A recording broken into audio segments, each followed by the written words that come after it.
Hey there. So, quick note.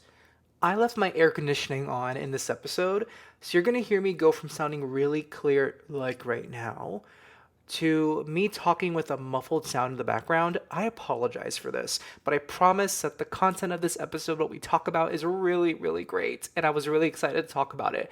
So, if you bear with me, I'm sure you will enjoy hearing this episode. So, here you go.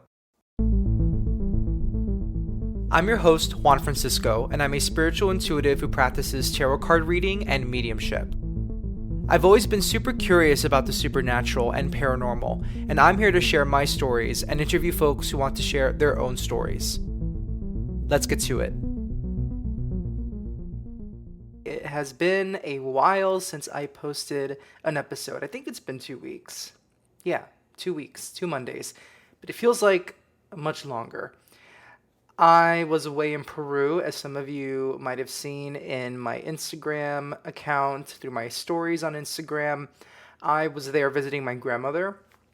I grew up going to Peru pretty much maybe every year or every 2 years of my life, visiting my grandmother in the hometown of my father, which is Ica, in the south of Peru, which is well known for Huacachina, which is an oasis in the desert in Peru that a lot of people visit nowadays. When I was young, it was not very touristy. Now everybody goes. It's pretty incredible.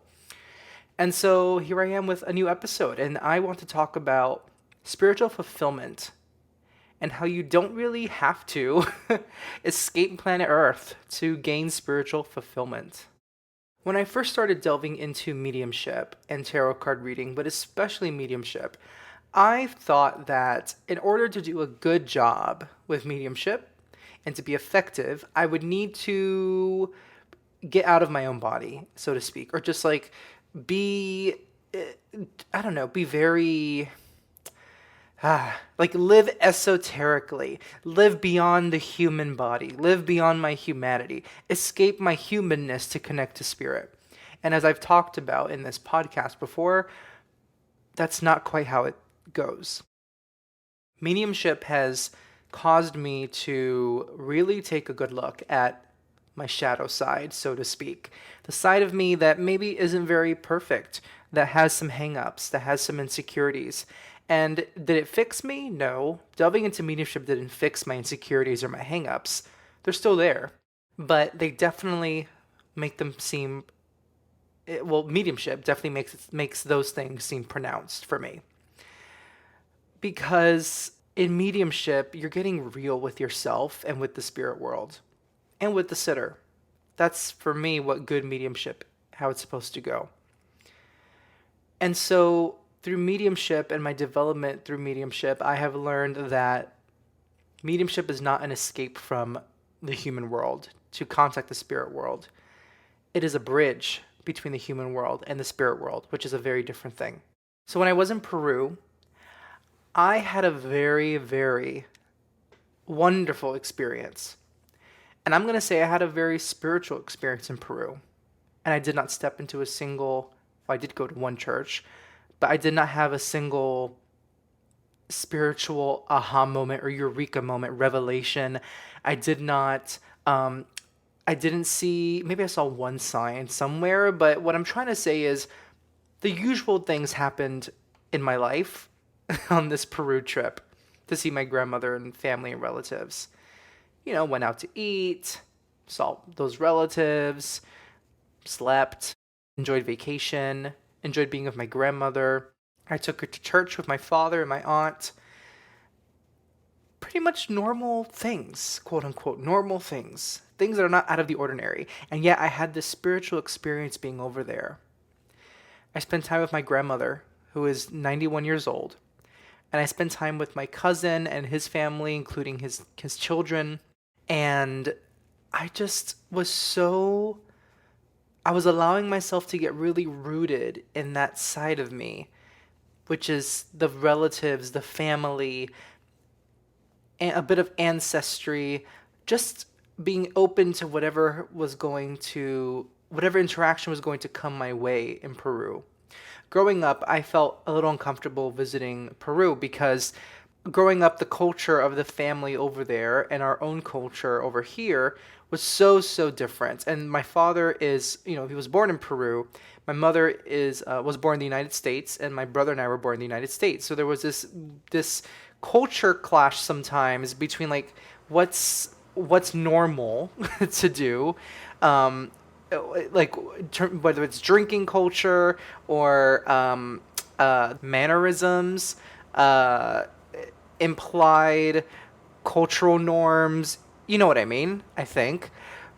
And so there was this culture clash, and it made it sometimes uncomfortable to visit because there was this weird rift between, at least for me, myself, and my Peruvian born cousins. And then I realized on this trip that all of that was a load of BS. Really, we were just children. It was our families that felt uncomfortable. And it's nobody's fault. Listen, this is not about blaming aunts and uncles or parents. This is the reality of the situation. I was told to do things a certain way and not do it their way. And they were told that we were a little snooty because we come from the United States of America and we have money, which we don't have. We didn't have a lot of money. We were a middle class family. We were comfortable, but we weren't here bathing in cash. And so all these stories and narratives were put together, and myself, I and my cousins absorbed them. And on this trip 2 weeks ago, I realized all of that was BS. There was no reason for us children to even believe in all that. And on this trip, I got to really feel open about my experiences with relatives over there in Peru. I told myself to let my guard down that was developing, or that developed in my childhood into my teenage years whenever I would visit them. Let it down and just be myself and see what happens. And through that, I had incredible connection with my cousin, with whom I didn't really have a lot of connection with before. And I connected amazingly with his children, who loved me so much and continue to love me, and I love them so much. Wonderful kids. And I just stepped away from that experience feeling so spiritually fulfilled. The whole experience of being in Peru, just so fulfilled. Now listen, there were some hiccups. Going into Peru, the first day we were staying in Lima, in the capital. I personally am not a huge fan of Lima. It's not my kind of city. And then on the last day of the trip, the last 2 days, we had major flight delays that spanned 24 hours. 2 flight delays within 24 hours, and each flight delay was a 12-hour delay. But we cut our second delay short by 8 hours, luckily. So it was not an easy trip the whole way through, but it was a trip in which I finally got to tell myself, whatever story I know about relatives and family in Peru and how they act, how I act, what their culture is, what my culture is, let me just let it all just fade into the white screen. And let me just develop my own new film here, my own new script, my own new narrative. Let me figure this all out for myself instead of depending on what adults have told me growing up. And it ended up being just an amazing, amazing trip, with a lot of connection and a lot of beautiful things to experience. Things as simple as an amazing, amazing meal at a restaurant with my grandmother, her day nurse, and my father. An amazing experience like being on the rooftop of my dad's home that he grew up in with my cousin and talking about how time has quickly passed us by. And look where we are. You're 31, I'm 30. We used to come up here on the rooftop and play, and look how old we are now. And it was wonderful. And so what am I trying to say as I'm telling you about my whole trip? You don't have to escape planet Earth to feel spiritual fulfillment. You can feel spiritual fulfillment in the quote-unquote regular life, in the mundane parts of life. There's no reason to escape. And this is rooted in my belief that, and my feeling that living in our humanity is so important. If we were meant to escape planet Earth, then we wouldn't have been born as human. And look, I think there are ways to escape Earth for a little bit that are healthy. Meditation. Some people do astral projection, which is something that I have never done successfully, that I'm a little afraid to do successfully. Do your thing. But in reality, those things are temporary. And at the end of the day, we're still in our human body. If we were born into these human bodies, then aren't we meant to fully live in them instead of thinking we are better than our human bodies, that we are meant to live beyond our human bodies? No, I don't believe that. So on this trip to Peru, I learned that I can have a spiritually fulfilling experience just having lunch with my grandmother, just talking heart to heart with my relatives over there, just enjoying a drive along the Pacific Ocean coast in Peru with my father. It could be the simplest things. It doesn't have to happen in a temple, in a church. It doesn't have to happen with a guru or a shaman or a priest. I can have it right here, right now. This doesn't discount any experiences outside of the body that have to do with other people or spiritual systems. Listen, I'm not going to sit here and say you just should sit in your home for 3 days straight and never see anybody else, because you have everything right here, right now. You don't have to go out in the world and experience things and escape your home. And what I'm trying to say is we should experience the world as much as we can and live in our humanity, which is grounded in this planet and living on this planet, living in this universe, living in this galaxy, and take advantage of that while we're here. Because it's through living as a human being that we get to feel our spirituality, feel our soul. It's our soul living in the material form. And our soul came here because it wanted to live in the material form. So why shouldn't we give it the pleasure that it wants to live so human? Right? And so, what am I trying to say? I'm going to talk in circles in just a bit, probably. But what I'm trying to say in terms of like staying in your house kind of thing, like when I say you don't need a temple or a shaman or a priest or a guru, that's not to say that you should never consult with those things and just stay at home and do your own spiritual practice and that's it. You can do whatever you want. It's really not so much about the action. It's more about the intention. There's so many people that go to church and feel so unfulfilled, or go to temple, or go to a shaman or priest and just are not getting what they really look for. It says nothing about the shaman, it says nothing about the priest or the church or the temple. It says so much about you and how much you need to listen to yourself, to look into your soul and put into action what your soul really wants to see. Maybe it's not a temple. Maybe it's instead going for a walk in nature. Maybe it's not a walk in nature. Maybe it's instead going into a temple. It's so personal and so much, it's so up to you and your soul. So when I say that we don't need a temple or a church or a priest or a shaman, we don't need anything other than what your soul desires. And that could look different person to person. So I don't want anyone telling me like, hey, Juan, you said I should not consult with the shaman. That's not what I'm saying. I'm saying that the shaman is there as a tool. But you and your soul are the co-creators with the universe, with God. That's all you need. That's the launching pad, the starting point. The rest is just an outward expression of what your soul desires. And that's how I felt in Peru. I was open, I was ready, and everything around me was an outward expression of what my soul was looking for and what it was open for and ready for. And I accordingly expressed myself in tandem with those circumstances. I met the circumstances and I expressed myself as I felt like, in ways that I felt were authentic and as real as can be. And I had a beautiful experience. And there came my spiritual fulfillment. I feel like in the realm of spirituality, whether it's traditional mainstream organized religion or the realm and the realm of psychics and mediums and new age.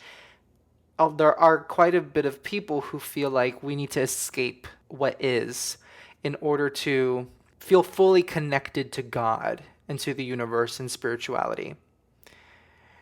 And I think, when it comes to law of attraction, this is coming up for me right now. Like, law of attraction says not to focus on what is, but to focus on your feelings and what you want for yourself.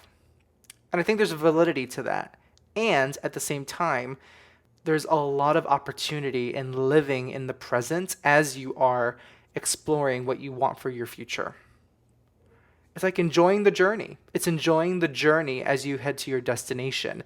Whether it's a big destination like a new job or a small destination like your trip to the grocery store or your walk to your next date or your next creative project that's going to come to mind for you because you've been having writer's block. Enjoy the journey as you head to that next destination instead of trying to escape it because you want to feel this sense of perfection, and then from the perfection, then you'll get the insight. If we were meant to live that way, I don't think we would be in these human bodies. We would have stayed in the spirit world. Just stayed over there. Or in there, rather. It's not really over somewhere else. It's really around us. So we would have just stayed in the spirit world, I believe. So I think it's so important to live our humanity, to live out our humanity as much as we can. And find pleasure, find beauty, find spirituality in the small moments. In the small moments. I think the best analogy I could use right now is if you have a dog or if you go out in nature and look at a bird, just focus on a bird. Focus on an animal. I think a bird is probably the best thing to focus on. Focus on a bird outside. And just watch it for just a minute. Just a minute, 60 seconds. As long as it stays on its perch or on its branch or wherever it is. And just see how this simple little animal is really more complex than we think it is. It has habits, it has instincts, it has ways of surviving, it knows how to survive. On top of that, it has its feathers, which may have different colors in it. Such a seemingly simple phenomenon, a being that is more complex than what meets the eye. If we really focus on it for 60 seconds, we see a bird thinking as it hops around to its next step, thinking about what twigs to pick up for its nest. That's how we should view life. In the simplest of things, we can find the most beautiful complexities, the most beautiful intricacies, and be like, wow. Oof, that felt good to share. So that is my string of thought after my trip to Peru. And I actually have more travels coming up. I'm a busybody this year. And after this year, I am not traveling for a while because, girl, I need to chill out a bit. Chill out. I need to chill out. I need to stay home a little bit for like a long period of time. And I want to say also that in almost a month, it will be 1 year that I've been running Third Eyesight podcast. 1 year. Incredible. And in celebration of a year, I'm going to rebrand myself a little bit, and you will get an announcement about that on the podcast episode that comes out the week of the 1 year anniversary, which is the week of October 25th. I believe the first podcast was published October 25th, so that week you will hear a podcast episode in which I will announce just a small step towards rebranding myself, but I'm really excited about it. And I have one more announcement to make. Well, that was a pre-announcement, but here's a real announcement. I'm going to start doing weekly live readings on Instagram. So what I'm going to plan for is that every Thursday I do a live that focuses on readings. They could be tarot readings or they could be mediumship readings. And I'm going to try and limit the time because I have this habit, this reputation for across some circles for going to like 2 hours of doing live readings, and I've learned that that is just way too much for me. And I need to really limit my time because my energy, I get so tired and exhausted mentally from doing it. And I think 30 minutes to 45 minutes once a week would be really healthy for me to do some readings for people on Instagram. And they will be abbreviated readings. They won't be the same type of readings that someone would get if they book one-on-one with me.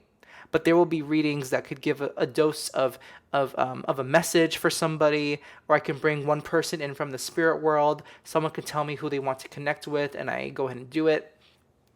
And I just think it would be a wonderful routine thing to do each week. There'll be some weeks when I can't do it, and I'll let everyone know. I'll post about it, but I will try to keep up with it as much as possible. I think this would be really great practice for me as I am delving into doing this as a business and putting myself out there more. It'll be really good for me to do these weekly lives. And one more thing, if you are a spiritual worker yourself and you want to explore how to make what you love to do a business and go full time with it or dedicate more time to it, I highly recommend. I just took this course by Fernando Marron. He goes by Ferny, ESP, FERNYESP on Instagram.